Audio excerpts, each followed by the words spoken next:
Environmental education में आज हम पर्यावरण संबंधी मूल्य शिक्षण यानी इससे पहले हमने पर्यावरण शिक्षा के मूल्य पढ़े थे। अब हम पर्यावरण संबंधी मूल्य शिक्षण यानी value education related to environment के बारे में जानेंगे। यानी मनुष्य अपने जीवन में जो निर्णय लेता है वह उसके विश्वास, मान्यताओं, धारणाओं तथा मूल्यों पर आधारित होते हैं। मूल्य व्यक्ति के व्यवहार को निर्धारित, निर्देशित तथा प्रभावित करते हैं। मूल्य समाज द्वारा मान्यता प्राप्त इच्छाएं एवं लक्ष्य हैं।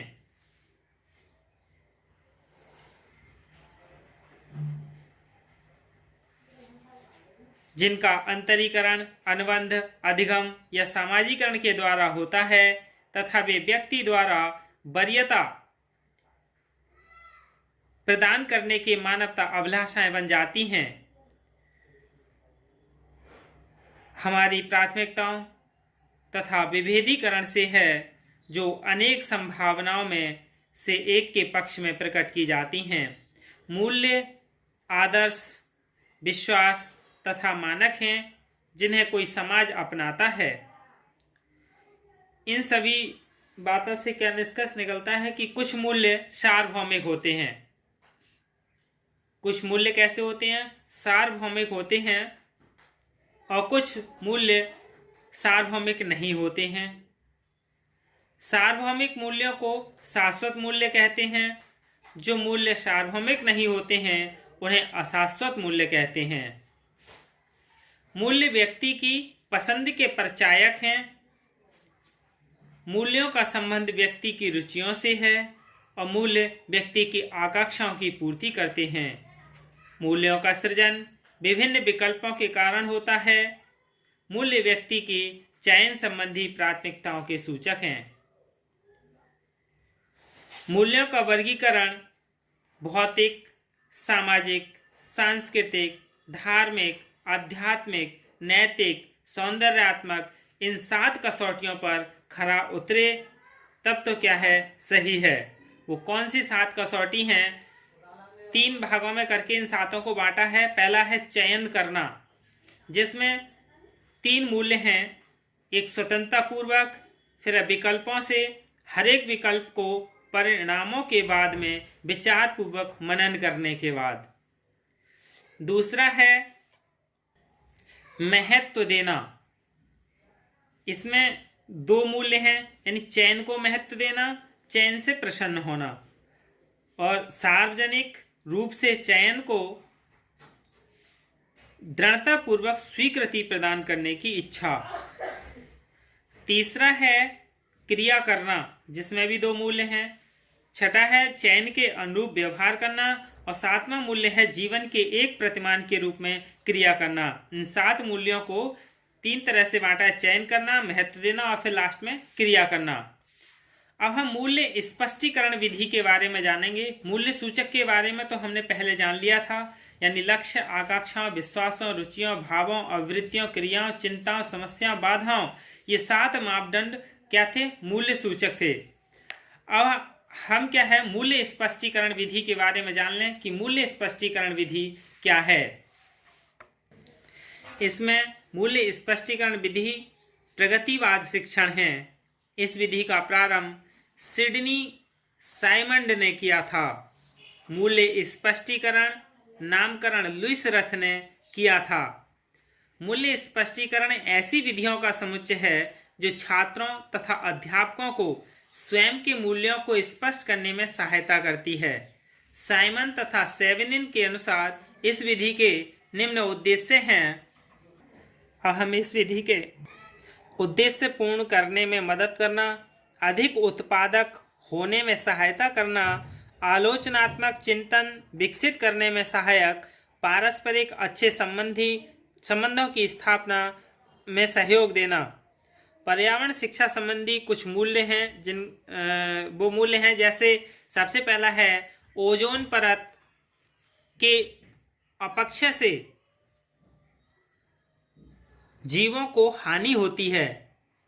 इसके अपक्षय को रोका जाना चाहिए, यानी क्षीणता को रोकना चाहिए। चिपको आंदोलन से सभी वृक्षों की रक्षा की जाए। शाकाहार पर्यावरण उन्नयन का अच्छा साधन है। ऊसर मृदा को उपजाऊ बनाने के लिए प्रौद्योगिकी विकसित हो चुकी है। ईंटों का विकल्प बड़े उद्योगों की राख है। प्रदूषण रोकने के लिए प्रौद्योगिकी विकसित हो चुकी है। अम्ल वर्षा के लिए विकसित देश जिम्मेदार हैं। ग्लोबल वार्मिंग के लिए विकासशील देश जिम्मेदार हैं और वनों की कटाई पर पूर्ण प्रतिबंध नहीं होना चाहिए। यानी किसानों को उर्वरकों का उपयोग मृदा परीक्षण के आधार पर करना चाहिए। किसानों को कीटनाशी पदार्थों का उपयोग नहीं करना चाहिए। पर्यावरण संरक्षण के लिए परिवार नियोजन आवश्यक है। सभ्यता वनों से प्रारंभ होकर मरुस्थलों से समाप्त होती है। मानव को प्रकृति के साथ अधिक छेड़छाड़ नहीं करनी चाहिए। प्रदूषण का कारण मानव का असीमित लालच है। ऊर्जा के स्रोत के रूप में सूर्य ताप का प्रयोग विकसित किया जाना चाहिए। खनन पर प्रतिबंध नहीं लगाया जाना चाहिए। यानी पर्यावरण विकास न होने के लिए मानव को की भोग प्रवृत्ति जिम्मेदार है। वर्षा का वनों से सीधा संबंध है। ध्वनि प्रदूषण का प्रभाव धीरे धीरे होता है और प्रदूषित जल से रोग होते हैं। यानी ये जो प्रकरण हैं, इसी प्रकार के प्रकरणों का चयन अध्यापक और छात्र पारस्परिक विचार विनिमय से कर सकते हैं। ये सारे क्या थे, टॉपिक थे जिनका विचार विमर्श द्वारा निष्कर्ष निकालना चाहिए कि ये सब कुछ होना चाहिए या कैसे करना चाहिए, कैसे नहीं। अब हम ध्यान देने योग्य बातें पढ़ेंगे कि किन किन बातों को हमें ध्यान देना चाहिए। वो बातें हैं, यानी अध्यापक के लिए किन किन पद्धति का उपयोग किस वक्त करना चाहिए, सब जानेंगे। सबसे पहला है विभिन्न विचार और व्यवहारों के विषय में चिंतन तथा निर्णय लेने का दायित्व छात्रों का होना चाहिए। दूसरा, यह विधि छात्रों को उत्तर देने के लिए उद्दीप्त करती है, यानी उन्हें मोटिवेट करती है, और यह विधि रोधी परिस्थिति प्रदान करती है कि व्यक्ति अपने पूर्व विचार पर पुनर्विचार कर सके। इस विधि पर दीर्घकालीन चर्चा नहीं होती। शिक्षक बिना किसी का पक्ष लिए बातचीत को प्रोत्साहित करता है। इस विधि में अध्यापक अपनी तरफ से ऐसा प्रस्तुतिकरण नहीं करता जिसे बाह्य वाक्य माना जा सके। शिक्षक निष्पक्ष भाव से चर्चा सुनता है पर अपनी प्रतिक्रिया व्यक्त नहीं करता है। उच्च पर्यावरण मूल्य स्थापित करने के लिए प्रत्यक्ष रूप से तथ्यों को उपलब्ध कराता है। अध्यापक स्वयं को मूल्य निर्माता न मानकर अधिगम हेतु सुविधादाता माने, तभी क्या है, हम अपने लक्ष्यों को प्राप्त कर सकते हैं। कक्षा में खुलापन, विश्वास, ईमानदारी, दूसरों के प्रति आदर की भावना बनी रहे। प्रत्येक व्यक्ति को यह ध्यान रखना चाहिए। अध्यापकों को मूल्य स्पष्टीकरण गतिविधि का आयोजन कराने के पूर्व संपूर्ण तैयारी स्वयं भी कर लेनी चाहिए। यानी न कि आधी अधूरी तैयारी के साथ शिक्षक वहाँ चला जाए, उसे भी अपनी पूर्ण तैयारी कर लेनी चाहिए। संभागी पारस्परिक व्यक्तिगत आलोचना न करें, इसका ध्यान अध्यापकों को ही रखना चाहिए। यानी जो साथी हैं, संगी साथी, वो व्यक्तिगत किसी व्यक्ति की आलोचना को नहीं करना चाहिए। ये सब किसी अध्यापक को देखते रहना चाहिए। कभी भी अध्यापक को अपने मूल्य बालकों पर नहीं थोपने चाहिए। यानी कभी देखा होगा कोई कहता है कि आप ऐसा करें, इस टाइम करें, या जैसे किसी बच्चे को सलाह देनी है, कोई पूछे हमें किस टाइम पढ़ना चाहिए, तो उसे एक ही उपाय है कि आप अपने सुटेबल टाइम, जो आपके लिए अच्छा लगे वही टाइम पढ़ें।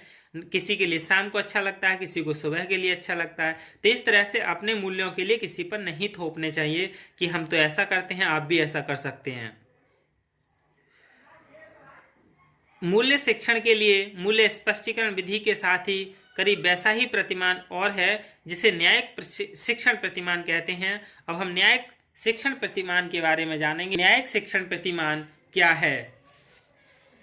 न्यायिक शिक्षण प्रतिमान में यानी समकालीन समस्याओं के बारे में विधि पूर्वक चिंतन करने का प्रतिमान ओलिवर तथा सेवर ने 1966 में प्रस्तुत किया था।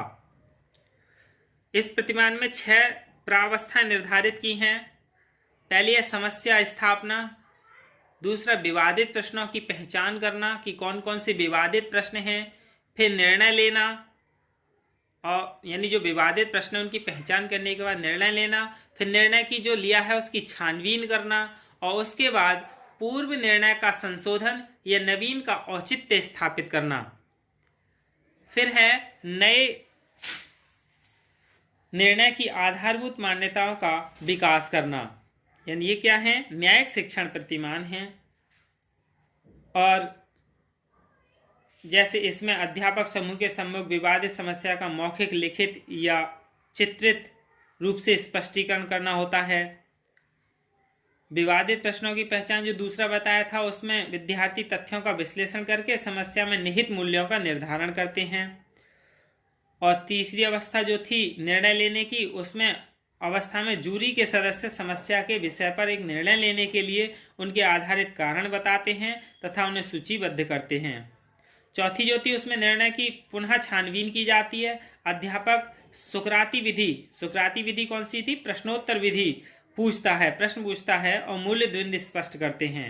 छात्रों को सहयोग देना और अंत में जूरी की मदद से मूल्य प्राथमिकता निश्चित करने में सहयोग प्रदान करता है। जूरी मतलब सहभागी, जो आपस में सहभाग करते हैं, यानी आदान प्रदान करते हैं। फिर पांचवी में क्या है? इसमें जो मूल्य द्वंद्व हैं उनको निश्चित हो जाने पर अध्यापक संशोधित निर्णय को लेखबद्ध करता है। फिर छठी अवस्था में जांच की जाती है जो भी प्रासंगिकता थी, और अंतिम निर्णय प्रस्तुत किए जाते हैं। इस विधि में अध्यापक को दायित्व स्पष्टीकरण विधि की भांति ही होता है।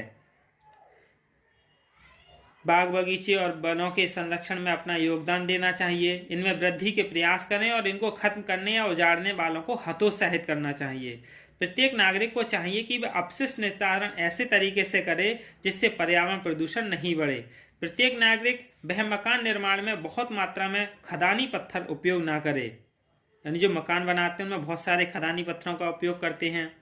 इससे क्या है? खनन ज़्यादा होता है, प्रदूषण बढ़ता है। पानी को व्यर्थ बहाने से बचना चाहिए, जल के दुरुपयोग पर रोक लगानी चाहिए। यानी इस तरह से हमें पर्यावरण को प्रदूषित होने से बचाना चाहिए। ये हमारी क्या थी? पर्यावरण आचार संहिता थी। इसके बाद हम पर्यावरणीय आचार संहिता पढ़ेंगे धर्म के आधार पर, कि धर्म और पर्यावरण में क्या संबंध है। धन्यवाद।